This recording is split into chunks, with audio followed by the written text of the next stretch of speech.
আসসালামু আলাইকুম প্রিয় কলিজার ভাই ও বোনেরা, সবাই কেমন আছেন? আলহামদুলিল্লাহ আমি ভালো আছি। আমি রাজশাহী থেকে এখন যাচ্ছি নওগাঁ বাস স্ট্যান্ডে।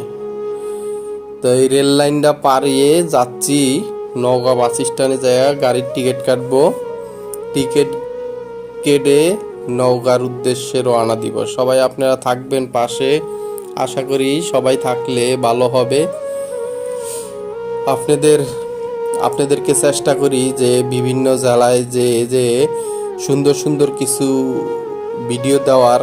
হয়তো কতটুকু সুন্দর হয় জানি না, যদি আপনারা সবসময় পাশে থাকেন তাহলে ইনশাল্লাহ আশা করি হয়তো সুন্দর হবে। এই যে বাস স্ট্যান্ডে চলে আসলাম, টিকিট কাটলাম, টিকিট কেটে এখন বাসে উঠবো। আর এদিকে হচ্ছে প্রচুর গরম পড়ে, জানেন, আপনারা সবাই জানেন। এই যে গাড়িতে উঠে গেলাম, কিন্তু এখন যাত্রী কম।